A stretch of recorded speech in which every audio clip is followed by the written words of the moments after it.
네, 오늘 정말 토요일 저녁 시간, 귀한 시간 입장에 또 함께해 주신 관객분들 너무너무 감사드리고요. 지금 오픈 채팅방 접속을 해주시면 저희가 질문 올리실 수 있는 창이 뜹니다. 오늘 영화 어떻게 보셨는지 피드를 주셔도 좋고 또 질문도 많이 올려주세요.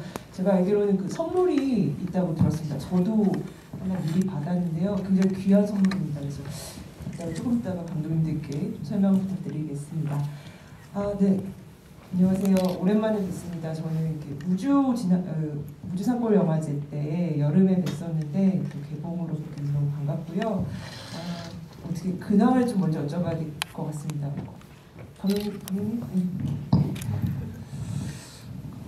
저는 뭐 요새 개봉한 지 얼마 안 돼가지고 최대한 알리려고 또 노력을 하고 있고 GV 다니고 또 그렇게 보내고 있는 것 같아요. 지금은 그냥 라인 크라임에 집중하고 있는 중입니다.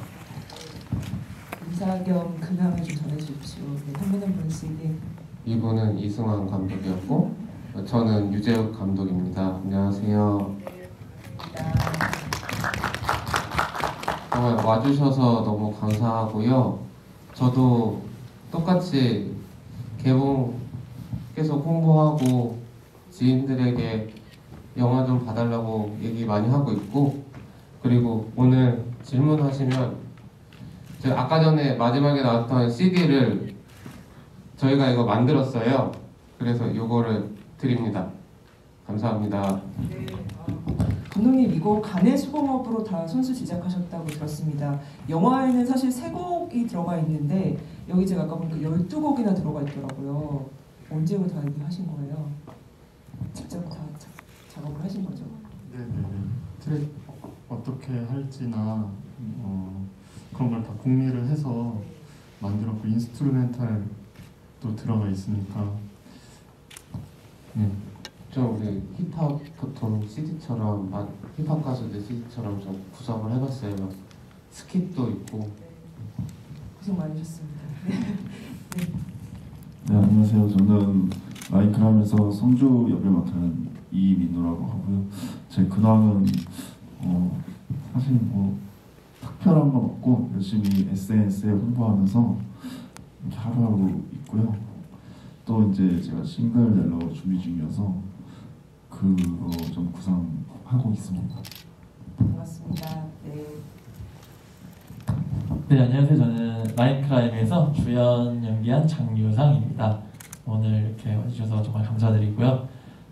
저는 연기 활동 계속 하고 있고요. 최근에는 보도지침이라는 연극을 끝내고 지금 이제 다음 거 준비하고 있습니다. 감사합니다. 여름부터 아주 바쁘게 다들 지내시면서 개봉 준비하셨던 것 같은데요.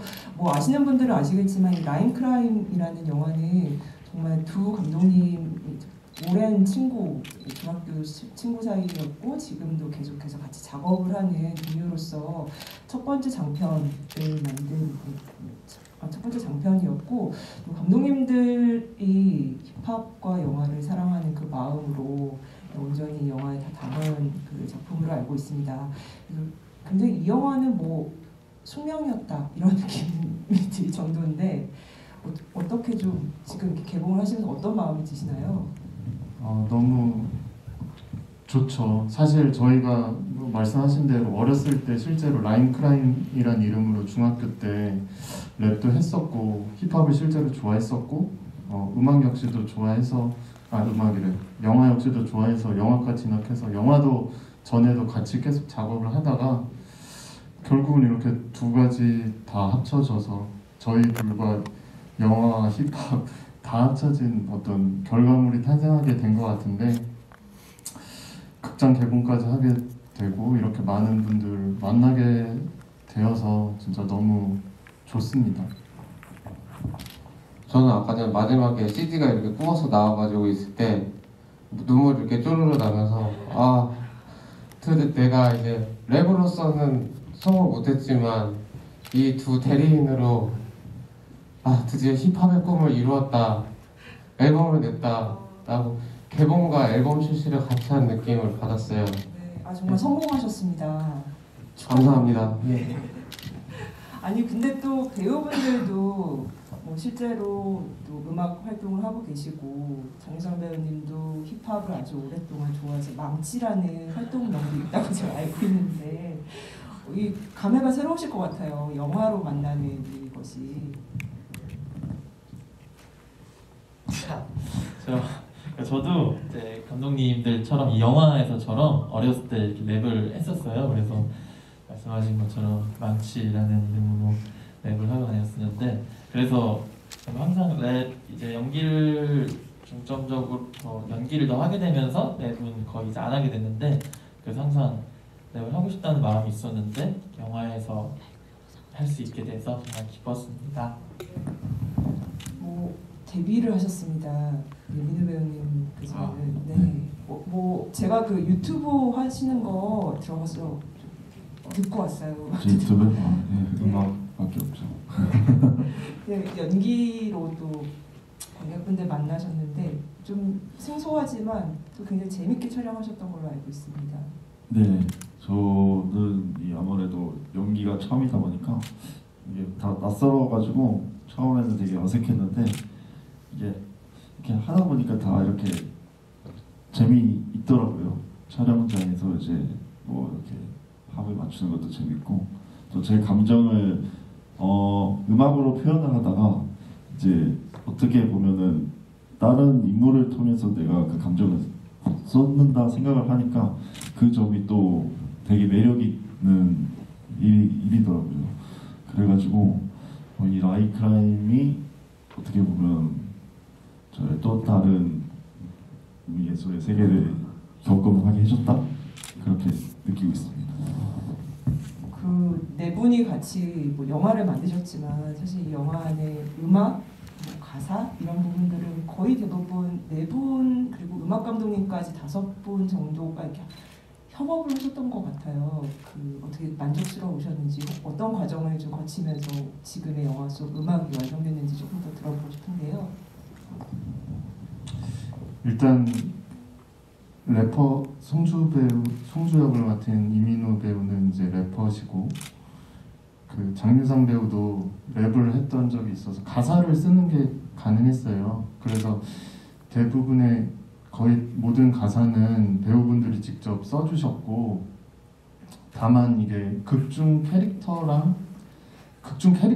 랩을 뱉어야 하는 것이기 때문에 그리고 또 진실된 내용이고 싶어서 본인 실제와 이 캐릭터와의 아이덴티티가 만나는 그런 것을 찾으려고 굉장히 노력을 했고 얘기도 많이 하고 또 컨펌을 굉장히 많이 받았습니다. 또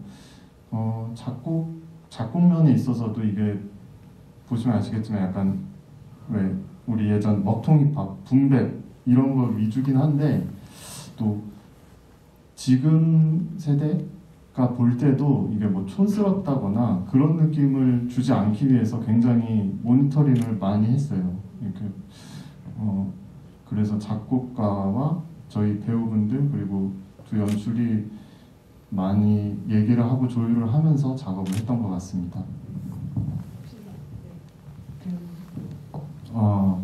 네. 이 곡을 작업할 때 처음에는 이렇게 저기 중간에 나오는 음악 중에 라인카임 그 훅이 이제 감독님 두 분 직접 쓰셨던 거거든요. 그래가지고 이게 아무래도 이제 세월이 많이 이렇게 쭉 지난 부담스럽게요. 쭉 지난 곡이어서 처음엔 촌스럽게 느꼈어요. 그래서 이거 조금 좀 그런데 이런 생각하다가 이렇게 가사를 쓰고 컨펌을 계속 받고 하다 보니까 이렇게 저도 썼고 주윤이 형도 썼고 이렇게 세 개 가사가 합쳐져서 이제 한 곡이 나오는 그런 그림이잖아요. 그게 되게 음악에서는 되게 영화에서는 되게 뜻깊겠구나 생각을 해서 그때는 계속 송주란 애에 집중을 해서 가사를 쓰려고 했던 것 같아요. 그러니까 정말 이렇게 영화 작업 못지않게 음악을 같이 만드는 그런 경험을 하신 게 아닐까라는 생각이 들어요. 그 관객분들 질문이 진짜 많아서 하나하나 좀 최대한 많이 들어보겠습니다. 저도 궁금했어요. 이 영화도 좋고 노래도 다 좋았다라고 하시면서 두 번째 관람하신 거라고 하시는데 처음에는 고등학생이라고 생각을 하면서 봤는데 중학생이라서 의외였다. 중학생으로 설정한 이유가 있을까요? 라고 질문해 주셨습니다. 저는 중학생일 때 처음으로 이렇게 어린 아이의 품에서 어른들의 품에서 벗어나서 새로운 세계가 열리는 느낌을 받았었거든요. 대다수가 다 그럴 것 같아요. 처음으로 자기가 좋아하는 취미가 생기고 좋아하는 음악이 생기는 꿈이 생기는 시점이라고 생각을 해서 그 중학생으로 잡았습니다. 그리고 약간 그 중학생인데 사실 조금 두 배우분들도 그렇고 전체적으로 조금 더 성장한 느낌이 있었어요. 그리고 영화의 이제 초반에 이 시대와 어떤 시간, 어떤 공간 이런 상황 같은 것들은 영화적으로 좀 극화되어 있다라고 딱 뭔가 이렇게 명시를 하고 시작을 하는 게 조금 더 연출자가 조금 더 자유롭게 뭔가를 시도해보고 싶은 마음도 있지 않을까라는 생각도 좀 들었었거든요. 네, 이 영화는 맞아요.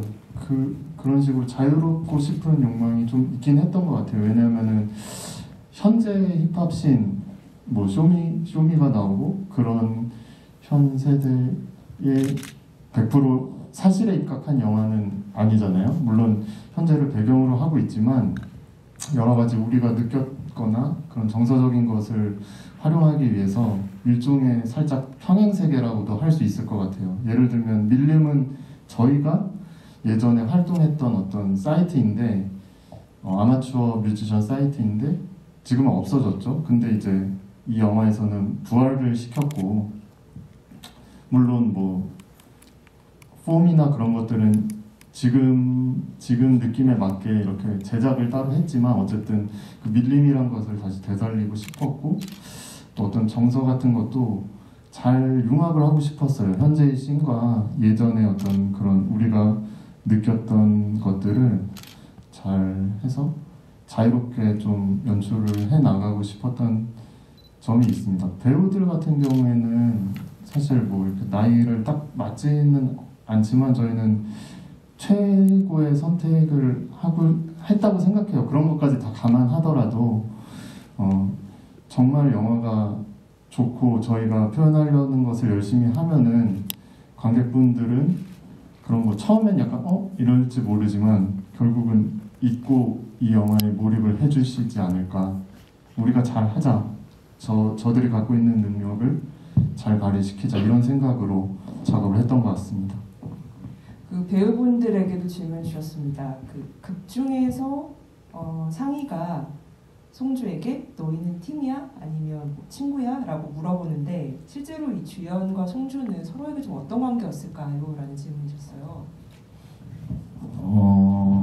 송주 입장에서는 처음에는 되게 주연이란 애가 처음에 다가갔을 때 뭐지? 하고 이렇게 느꼈다가 나중에는 되게 아마 가슴 속에서는 되게 큰 자리 하나에 있을 거라고 생각을 했어요.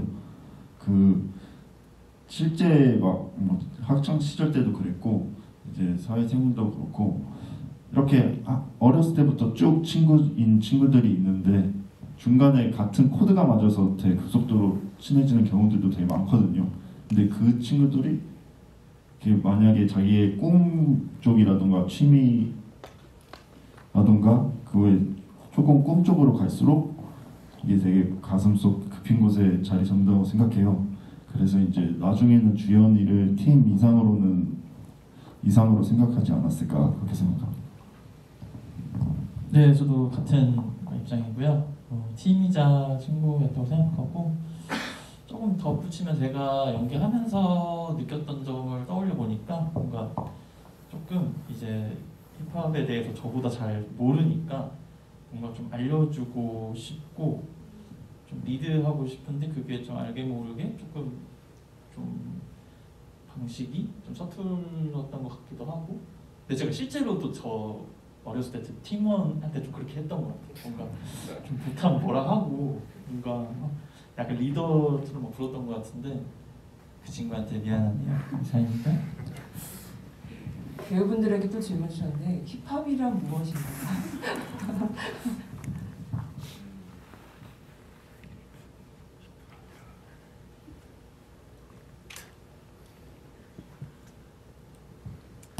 그 힙합은 근데 저는 특히 어렸을 때부터도 그렇고 거의 플레이리스트에 힙합밖에 없어요. 거의 힙합만 듣는 편이라서 막 어디 노래방 가도 친구들이 부르는 발라드 막 모르고 막 이 정도로 힙합만 들었어서 거의 저한테는 그 음악 이꼬르 거의 힙합이라고 할 수 있을 정도로 거의 제한테 아주 중요한 음악 장르입니다.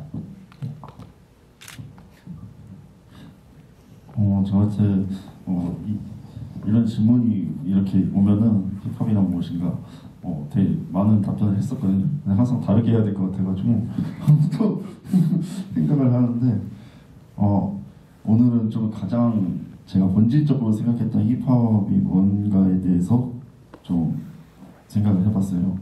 근데 아무래도 저한테는 힙합이란 것이 제가 제 감정과 모든 것들을 소통할 수 있는 유일한 그런 연결선이었거든요. 이게 다른 우리 감독님들이나 이제 이상 형들한테는 영화가 될 수도 있는 거고 저한테는 그게 힙합이었어가지고 제가 아마 힙합이 없었으면은 이렇게 여러분들과 대화할 기회도 없었을 거고 그렇게 해서 저한테 소중한 존재로 생각하고 있습니다. 네, 이 질문은 사실 두 분 감독님께도 답을 좀 들어봐야 되지 않을까요? 정말 어려운 질문인 것 같은데 저는 힙합이 음악뿐만이 아니라 어떤 삶의 태도나 방식이라고 생각해요. 저에게 어떤 순간에는 되게 자신감을 심어줄 때도 있고 그리고 어렸을 때부터 저는 힙합 음악을 들으면서 서운한 것들도 털었고 꿈도 가졌었어요. 그래서 저를 지켜줬던 것이라고 생각합니다.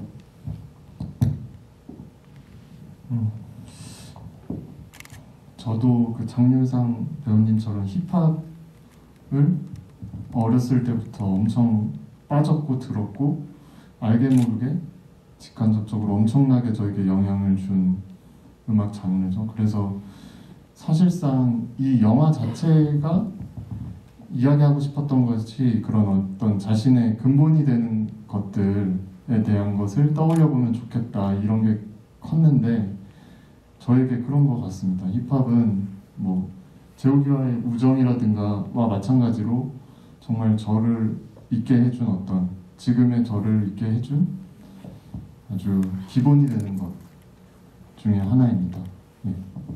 관객분도 궁금해하셨던 건데요. 어떻게 그러면은 이 힙합 음악이 아니라 영화의 길로 들어서게 됐는가? 두 분. 랩을 못해서 그게 제일 큰 이유 같아요. 그리고 사실 이렇게 하면서 왠지 모르게 진짜 열심히 하고 엄청 몰입해서 빠져서 했지만 이것을 직업으로 갖겠다라는 생각을 하진 않았던 것 같아요. 이상하게. 그것은 여러 가지 이유가 있을 수 있는데 못해서도 하나의 이유가 될 테고 또 하나는 그 시대에는 지금처럼 힙합을 업으로 삼는 게 뭔가 이렇게 지금과는 이미지가 많이 달랐던 것 같아요. 감히 그렇게 생각을 잘 못했던 것 같기도 하고. 그렇게 해서 승환이가 자기가 영화과에 진학을 하겠다고 고2 때부터 얘기를 했어요. 네. 그래서 그러면은 승환이가 간다고 하니까 나도 충분히 갈 수 있겠다. 저도 만약 랩을 정말 잘했으면은 래퍼가 됐을 거예요. 저도 그렇게 생각을 하는데 그렇게 해서 둘 다 이제 영화과에 진학을 했죠. 혹시 배우님들, 감독님들이 랩하는 거 들어보신 적 있어요?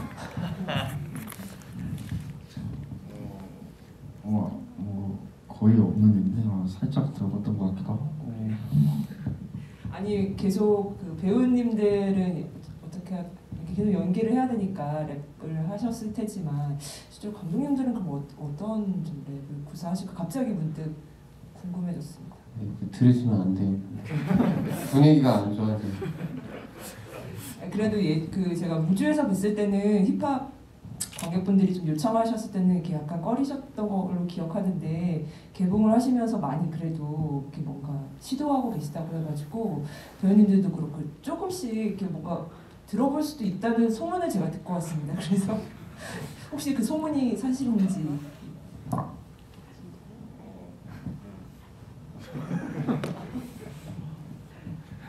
저희 박수를 가능한 짧게라도 청해서 좀 들어볼 수 있을까요?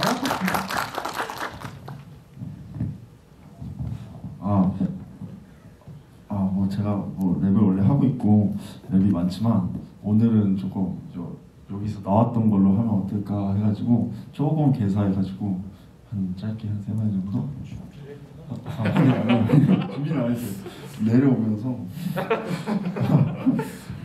마지막 장면에 이렇게 주연이랑 승주랑 앉아서 부르는 거기에 이게 있어요. Rhyme crime 끝나지 않은 상과 꿈 사라지지 않은 거품 남은 것은 홍보뿐. 감사합니다. 유성근 정말 민망하고요.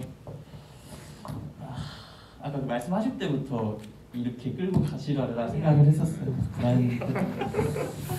너무 부끄럽지만 그럼 저는 영화에 나왔던 이렇게 또 짧게 해보겠습니다. 아유, 그러면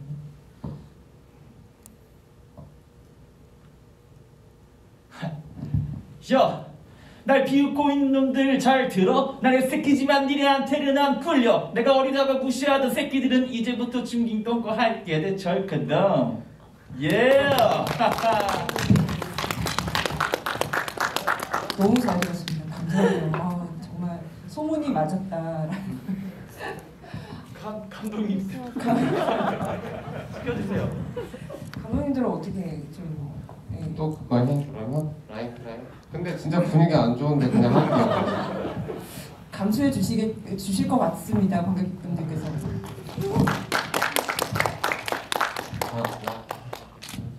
하나, 둘, 셋. 락인 크락인 끝나지 않는 게임 너와 내가 사는 이 세상은 인생 게임 락인 크락인 끝나지 않는 게임 힘이 들 땐 우리 불러 우리가 세상의 메인 락인 크락인 끝나지 않는 게임 너와 내가 사는 이 세상은 인생 게임 락인 크락인 끝나지 않는 게임 힘이 들 땐 우리 불러 우리가 세상의 메인.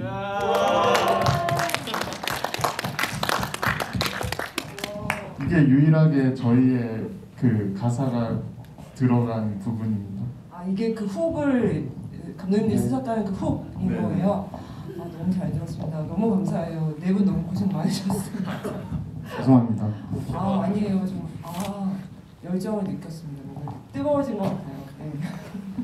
아니 영화에 사실 음악 얘기를 많이 하다 보니까 이 서사 부분들을 상대적으로 좀 덜 얘기를 했던 것 같거든요. 근데 관객분들도 좀 궁금해하셨는데 사실 이 인물들이 처해 있는 어떤 환경이랄까요? 그러니까 부모님이 없는 어른들이 없는 그런 세계가 좀 독특하게 그려져 있고 약간 대비된 듯하게도 보이고 그리고 사실 특히 주연이 가사 도우미 분과 관계를 이렇게 굉장히 좀 이상한 처음에 엄마인가 싶다가도 아닌가라고 좀 근데 굉장한 어떤 애정을 좀 요하는 것도 같고 그래서 이런 어떤 설정들이 좀 이 영화의 어떤 드라마적인 부분을 굉장히 잘 이렇게 메꿔주고 있는데 어떤 좀 그 대비를 좀 보여주고 싶으셨는지 좀 들어보고 싶습니다.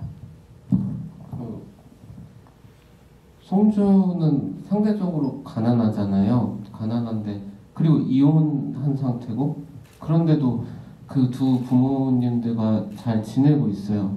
생각보다 되게.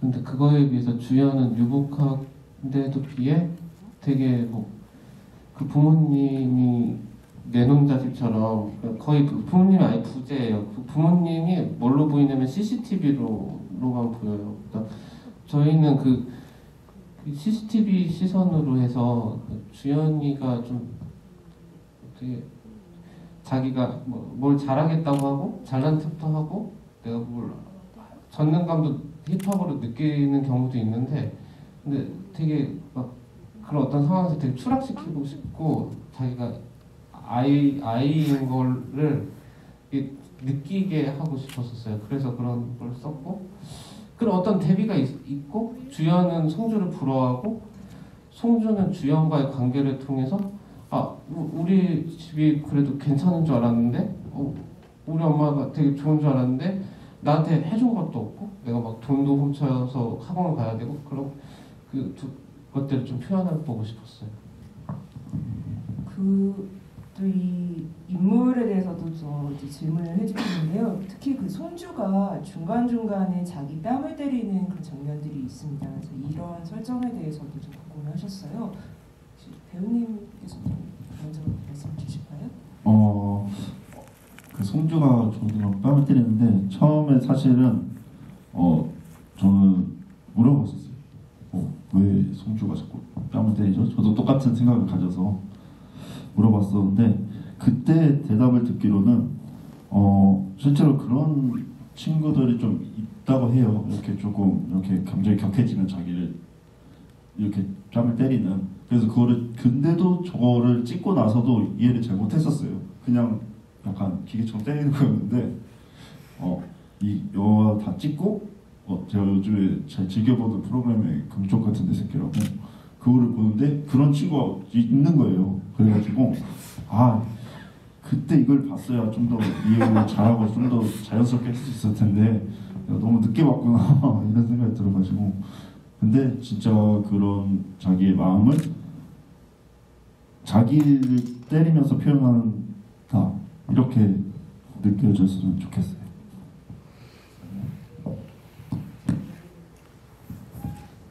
송주는 그 자기가 말을 잘하고 싶고 되게 멋있게 보이고 최고가 되고 싶은데 근데 실제로는 자기가 그러지 못하니까 그 간극이 너무 큰 거예요. 그래서 자기를 되게 미워한다고 생각을 했어요. 그래서 이런 바보 같은 놈, 나 왜 이렇게 바보 같지?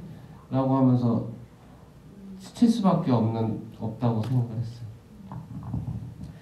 배우님들에게도 질문 주셨는데요. 이 연기했던 송주와 주연이에게 좀 해주고 싶은 말이 혹시 좀 있으신가요? 약간 영화를 이제 다 끝내고 좀 영화를 다시 이렇게 머릿속에 시간도 좀 지나고 극장에서 다시 보면서 좀 들었던 생각 같은 게 좀 있으실까요?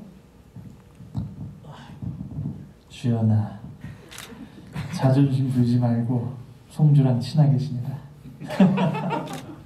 약간 그런 생각도 했어요. 뭔가 이제 이렇게 하고 갈라서고 나서 송주가 이제 좀 좋은 행보를 보이잖아요. 그랬을 때 축하하는 마음도 있겠지만 좀 자존심 때문에 조금 다가가지도 못하는 그런 감정도 있을 거라고 생각을 했었어요. 그래서 막상 송주는 그런 게 없는데 그러니까 자존심 상해 이런 게 아니고 그러니까 어쨌든 이것은 송주의 것이다.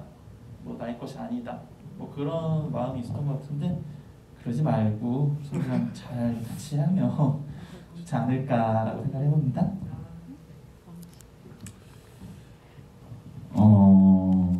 저는 송주에 하고 싶은 말이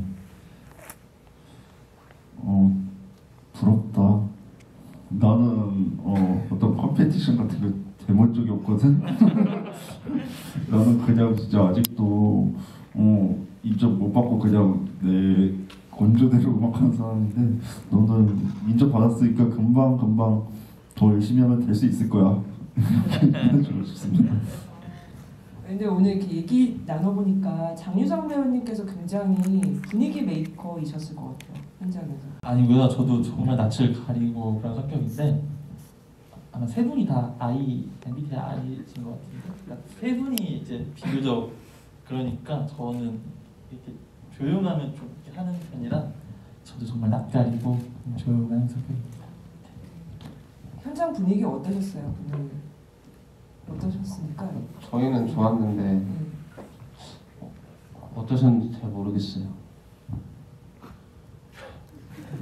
좋았을 것 같은데. 좋았습니다. 네. 좋았습니다. 좋았고 막 얼굴 붓기고 뭐 이런 적도 없었던 것 같은데 거의. 그죠? 네. 하여튼 감독님들도 이렇게 보시다시피 되게 순하시고 말씀도 되게 좋게 하시고 그 배우들끼리도 다 또래여서 되게 친하게 지내고 그랬어서 되게 편안한 마음으로 촬영했던 것 같습니다. 아니 또 이게 친구 진짜 찐친인 거잖아요, 감독님 두 분이. 그러면 뭐 말 안 해도 딱 눈빛만 봐도 알 것 같고 또 서로가 뭘 잘하고 뭐가 조금 부족한지 내가 더 뭘 하면 더 좋은지 이런 것들을 어떤 방식으로 좀 커뮤니케이션 혹은 좀 업무를 좀 나눠서 진행하셨는지 그리고 서로가 서로의 좀 장점이랄까요 이런 것들 영화 연출적으로 어떤 부분들을 좀 많이 의지하시는지도 좀 들어보고 싶습니다. 업무를 이렇게 완전히 딱 나눠서 하는 스타일은 저희는 아니고 굉장히 이렇게 넘나드는 편인데 서로 굳이 그래도 이렇게 좀 어느 쪽에 비중을 뒀냐를 말씀드리자면 제가 뭐 연기라든가 음악 쪽, 웹메이킹 그런 쪽이 좀 더 비중이 있었던 것 같고 재욱이는 아무래도 촬영을 했기 때문에 좀 시각적인 연출 그런 방향이 많이 있었던 것 같고 말씀하신 대로 저희는 얘가 이 정도로 말하면 어느 정도를 의미하는지를 굉장히 잘 아는 편이기 때문에 좋은데 근데 또 영화라는 게 한번 찍히면은 끝인 거고 이거 굉장히 최선을 찾아야 하는 선택할 게 많은데 그 와중에 최선을 찾아야 하는 작업이기 때문에 그럼에도 불구하고 쉽지는 않았어요. 이렇게 척척이라고 해서 척척인 와중에서도 혹시 너나 내가 뭔가 놓치고 있는 게 있지는 않은지 계속 더듬고 최선을 계속 찾아왔던 촬영 때부터 편집 때 후반 작업까지 그렇게 작업을 했습니다. 재욱이가 없었으면은 이 영화는 없었겠죠.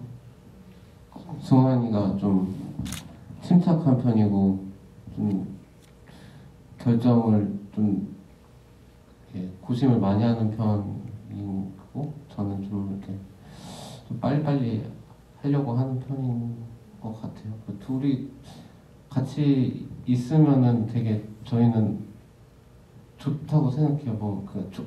둘이 의논을 하고 이렇게 생각을 하면은 옳은 결정을 할 수 있다고 그런 생각이 있어요. 그러면 오케이는 누가 내리시는 거예요? 현장에서 예.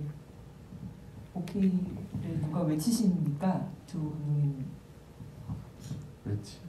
외치 적이 없으신 잘 없으신 것 같은데 이렇게 상의 일단 찾으시고. 킵을 하시고 나중에 네. 네.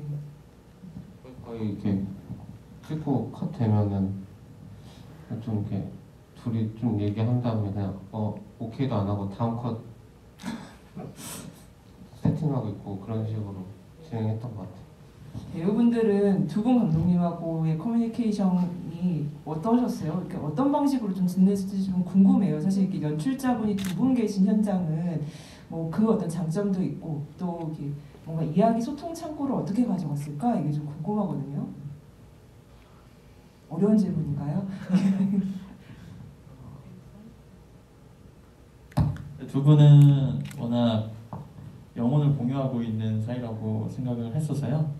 뭔가 뭐 이런 부분에서 어떻게 해야 될까요? 왜 이걸 왜 이렇게 하나요? 여쭤보고 싶을 때는 좀 더 가까이 있는 분한테 여쭤봤던 것 같고요.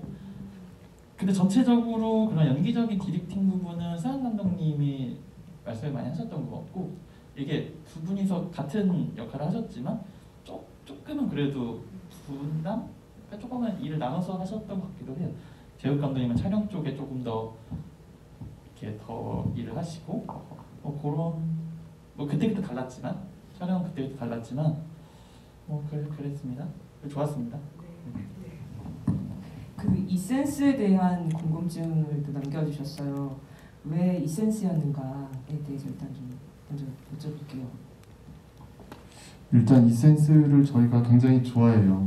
정말 좋아하고 에넥도트 앨범도 좋아하고 그리고 무엇보다 그 송주라는 캐릭터가 롤모델로 삼기에 정말 딱 들어맞는 캐릭터가 이센스라고 생각을 합니다. 이센스의 그 가사나 삶을 살아온 궤적을 보면은 정말 그 롤모델로서 어울리고 또 이센스는 좀 한국에서 독보적인 면이 있다라고 생각을 해요. 이센스란 가수는 보통 그런 동급의 어떤 굉장한 래퍼들 가운데서 보통 그 정도의 어떤 위치랄까에 있으면은 레이블을 만든다거나 뭐 크루를 만든다던가 뭔가 그런 어떤 느낌이 있는데 이센스는 이렇게 혼자 가는 느낌? 그리고 약간 신비주의까지는 아니지만 약간 베일에 쌓여 있고 또 이센스의 이가 제가 알기로는 에세이의 정확한 단어 기억 안 나는데 하여튼 그런 어떤 개인적인 이야기를 가사로 푸는 그런 느낌이 강한 뮤지션이에요. 그런 여러 가지 이유로 이센스를 송주의 어떤 영웅으로 설정하게 되었습니다. 이 질문을 주신 분께서 조금 더 이제 조금 더 질문을 더 주신 것이 이제 혹시 배우분이나 감독님이 가장 좋아하는 래퍼가 이센스인가요? 맞다면 좋아하는 이유가 뭔지 아니라면 어떤 래퍼를 제일 좋아하시는지 궁금합니다까지 올려주셨는데 일단 이센스에 대한 답을 주셨고 혹시 다른 분들은 좋아하는 래퍼가 있으시다면 혹시 공유를 해주실 만한 분 계시다면 저는 데프콘하고 버벌스트를 진짜 좋아했었어요. 지금 때도 좋은데 예전에 저 어렸을 때 들었을 때의 천리안에서 이렇게 음악 만들고 했을 때 이게 되게 충격적이고 그리고 항상 많은 것들을 시도했었거든요. 선구자적으로. 그래서 데프콘하고 버벌젠트가 참 좋았습니다. 네, 저는 이센스를 가장 좋아하지는 않고요. 빈지노를 항상 가장 좋아했었어요. 그리고 최근에는 뭐 DPR 라이브라든가 이안 또 김승민 이렇게 많이 좋더라고요. 그래서 사실 이센스 같은 랩 스타일이 제가 하는 음악은 아니어가지고 조금 간극은 조금 있었는데 계속 그 이해를 하려고 많이 들었던 것 같아요. 네, 저도 좋아하는 뮤지션들이 많지만 저 한 분 꼽자면 그 이센스와 함께 거의 등장하면서 거의 같이 듀오로 같이 함께했던 사이먼 도미닉을 한 2007, 8년도쯤에 이제 세상에 나왔던 것 같은데 그때부터 좋아해서 지금까지 좋아하고 있고 좋은 행보를 보여주고 있다고 생각하고 기리보이도 되게 좋아합니다. 그래서 조금 뭐 센 걸 듣고 싶을 땐 사이먼 도미닉을 듣고 좀 편한 음악을 듣고 싶을 땐 기리보이를 듣고 좀 그런 편인 것 같아요. 저는 가장 어떤 굉장했다라고 느꼈던 래퍼는 버벌진트입니다. 저도 그때 그 당시에 뭔가 경이롭다라는 느낌을 모던라인스부터 해서 누명 그 정도 시기까지 정말 이 사람은 정말 선구자고 뭐든지 할 수 있는 것 같다 막 이런 식의 굉장함을 느꼈던 것 같고 꼭 또 언급하고 싶은 래퍼가 전 키비도 굉장히 좋아했어요. 키비가 실제 저런 중고등학교 시절에 어떤 제 감성을 많이 대변해주고 어루만져주는 느낌을 많이 받았고 소년을 위로해줘라던가 그런 곡들은 알게 모르게 이 영화에도 굉장히 영감을 많이 줬던 것 같습니다. 고상욱이라던가 키비도 굉장히 좋아했던 뮤지션이었어요. 궁금한데 이센스님께서 혹시 이 영화를 보셨을까요? 혹은 뭐 좀 알고 계실까요? 이런 작업을 하셨다는 것을? 이 영화를 보신지는 제가 알 수가 없고요. 스크리너는 드린 적이 있었고 저희가 이 작업을 시작하기 전부터 이런 내용으로 작업을 할 것을 허락을 구했는데 그 흔쾌히 이제 괜찮다라고 하셨어요. 이 영화에서 사실 감독님들의 어떤 오랜 그 유년기가 다 이제 그 영화 안에 곳곳에 들어가 있다라는 생각이 드는데 그 중에 또 하나는 이 공간인 것 같아요. 제가 알기로는 둔촌동 일대 실제로 그 유년기를 보냈던 그 공간 또 알고 보면 배우님들도 더 거의 비슷한 동네에서 자랐던 걸로 알고 있어서 영화 속에도 이 곳곳이 좀 등장하긴 하지만 감독님 그리고 배우님들에게는 그 공간이 좀 어떤 공간이었는가 혹시 이 영화에서 조금 더 구체적으로 특정 어떤 장소나 우리는 잘 모르지만 감독님들만 좀 슬며시 이렇게 넣어놓은 어떤 공간 같은 곳이 혹시 있다면 좀 들어볼 수 있을까요? 일단 저는 제가 나고 자란 그 강동, 둔촌동, 올림픽 일대를 정말 좋아해요. 누구나 그런 건지 뭐 저만 그런 건지 모르겠는데 뭐 누구나 어렸을 때 자란 공간이어서 좋아하는 건지 모르겠지만 정말 너무 정감 있고 좋아하고 그 특유의 정서를 많이 담아보려고 했던 것 같고 실제 저희의 어떤 영화사라고 해야 되나? 그 처음에 기린 나왔던 그 로고 기억하시는지 모르겠는데 기린 놀이터라고 저희 동네 나름 명소였죠. 어린이들 사이에서는 기린 놀이터라는 곳이 있었고 그만큼 어떤 많이 좋아하고 또 특별한 장소 많이 실제로 지금은 재개발에 가서 많이 형태가 바뀌었는데 그래도 최대한 심지어 비슷한 공간을 찾기도 했고 헌팅을 조금 어려우면은 그렇게 했고 뭐 예를 들면 첫 부분에 나오는 삥을 뜯긴다고 하죠. 네. 그런 장면은 실제 저희가 삥 뜯겼던 로데오 거리에서 삥을 뜯겼던 기억이 있고 그런 식으로 많이 공간적인 촬영을 했죠. 그리고 학교도 저희가 같은 학교로 나왔으니까 그 입은 교복이 그 동북고라는 저희 있었던 그 교복인데 그 학교도 거기서 찍었고 보성고 MNG도 실존합니다. 저는 실제로 보성고를 가서 MNG 힙합 동아리에 들어갔었어요.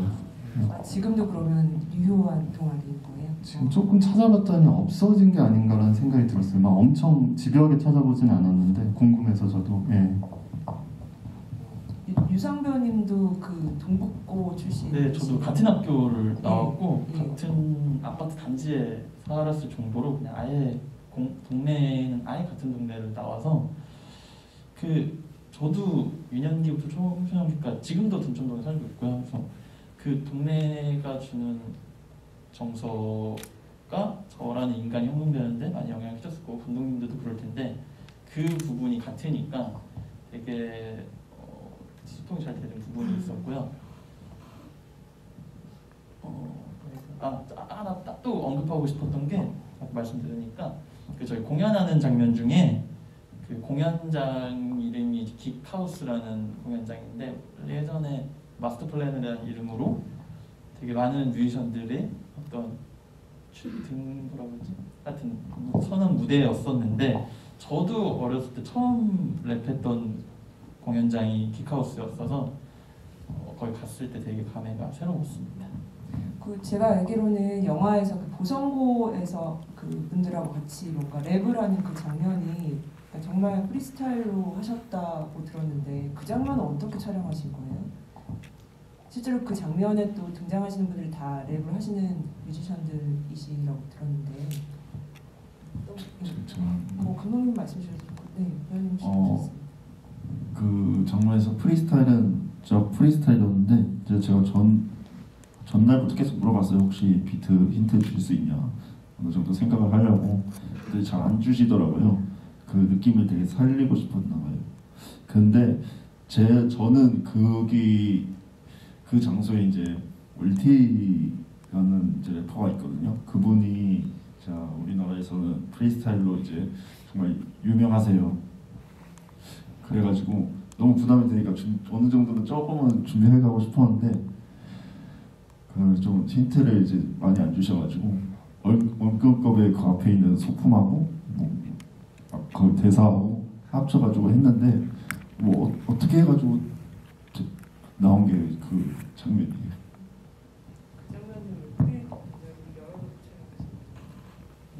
네, 실제로 가사가 있지 않고 정말로 프리스타일로 생각을 했고 실제로 프리스타일을 했고 굉장히 좋아하는 장면이 정말 생생함이 저는 살아있다라고 생각을 하고 또 극적으로도 굉장히 중요한 위치에 있는 장면이라고 생각을 합니다.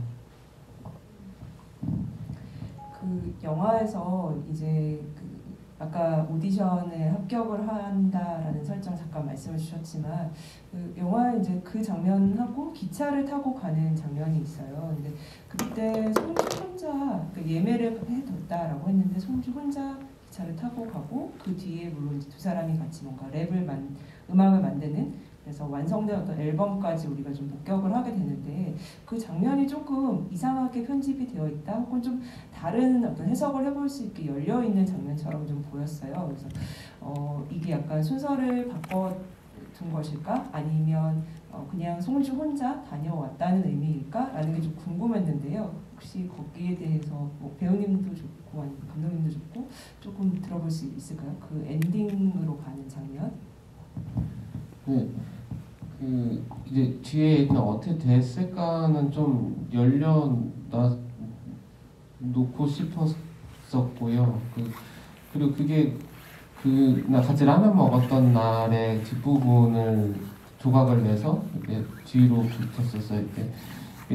저희가 엔딩에 대해서 좀 생각을 많이 했어요. 그 여기까지 왔는데 이제 엔딩을 어떻게 마무리 지어야 될까라고 생각을 많이 했었는데 이제 이게 뭘로 그래서 이게 둘이 갔어 아니면 뭐 둘이 헤어지고 이제 각자 길로 갔어 보다 이 같이 랩을 골방에서 같이 녹음하고 한 마이크로 녹음했던 그 경험 그 순간 자체가 되게 중요하다고 생각을 했어요. 그래서 조금 어떻게 보면은 헷갈릴 수도 있고 좀 판타지적인 느낌도 나지만 저희는 이게 우리 영화의 결론이다라고 생각을 했습니다.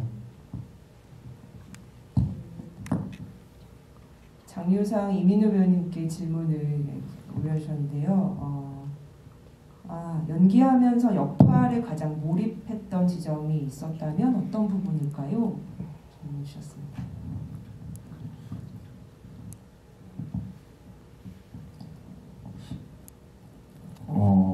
저는 초보 연기자이기 때문에 매 순간 집중을 하려고 노력을 많이 했습니다.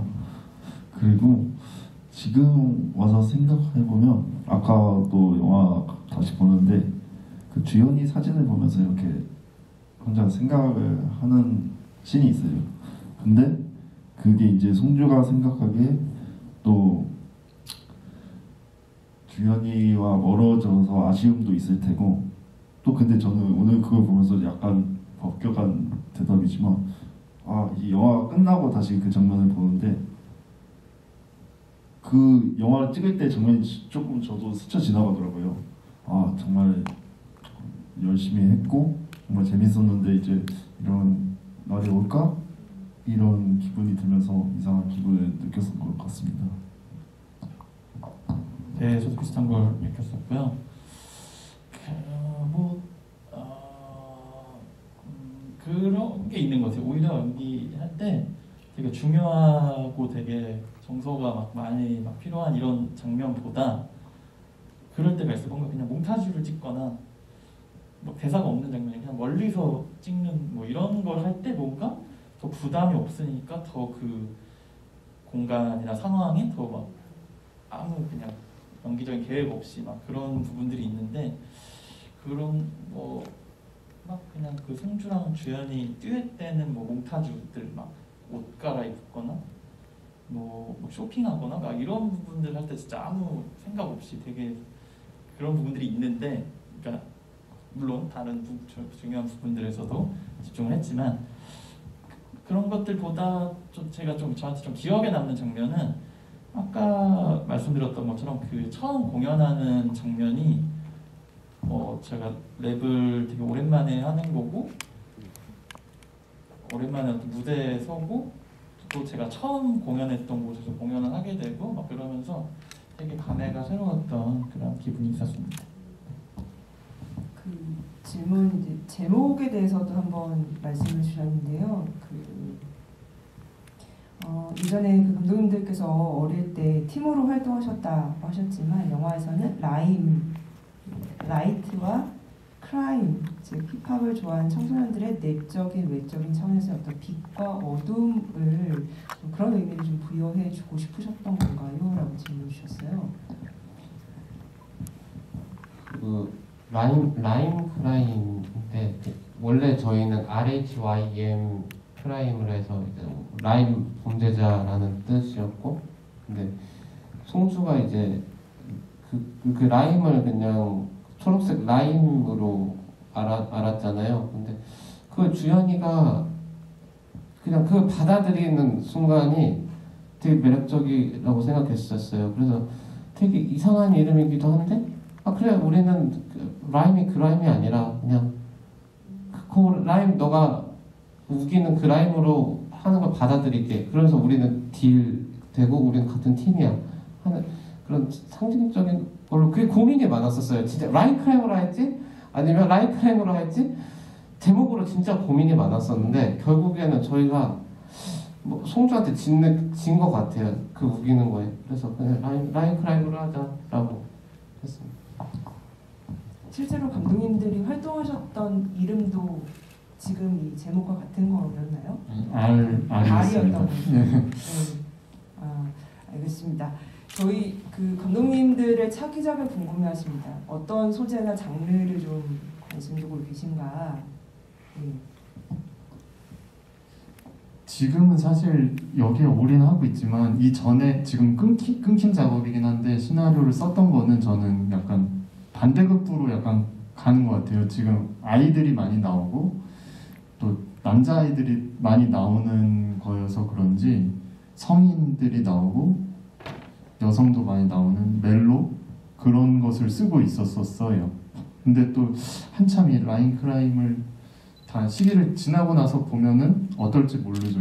그걸 계속 할 수도 있고 아니면 다른 거 할 수도 있는데 어쨌든 가장 최근에 했던 다른 작업은 그런 멜로였습니다. 저는 그 여고생 4명의 그 어드벤처를 어느 정도 썼고 이제 초고 정도는 썼어요. 그래서 뭐 다음에 뭐 영진이란 장편을 낸다거나 기획을 좀 해보려고 하고 있습니다. 두 분이 따로따로 쓰시는 거예요? 같이 쓰시는 건 아니고요? 네, 우선 따로따로 쓰고 있어요. 알겠습니다.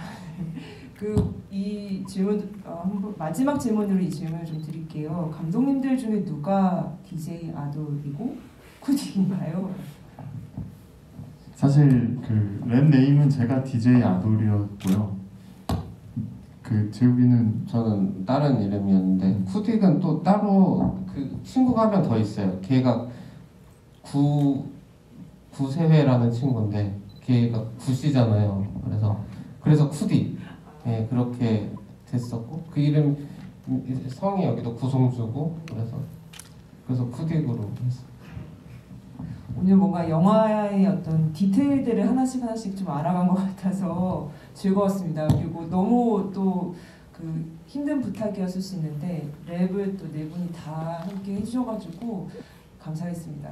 그 관객분들이 또 보니까 여러 번 보신 분들도 꽤 계신 것 같아요. 그래서 영화를 좀 많이 아껴주고 계시다는 게 막 느껴지는데 질문도 디테일하게 많이 주시고 와주신 분들께 너무 감사드리고요.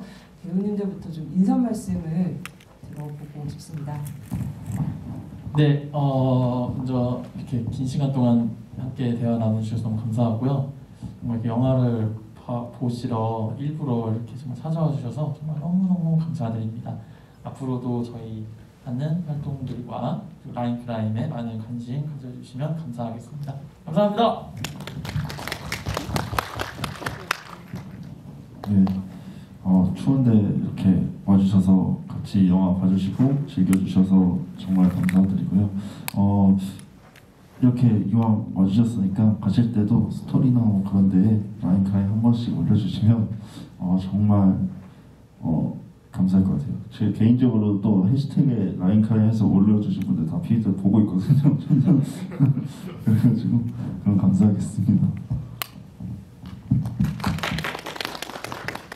네, 감사하다는 말밖에 할 말이 없습니다. 오히려 저희가 그 관객분들에게 더 다가갈 수 있는 방법을 좀 많이 생각해서 보답해 보도록 하겠습니다.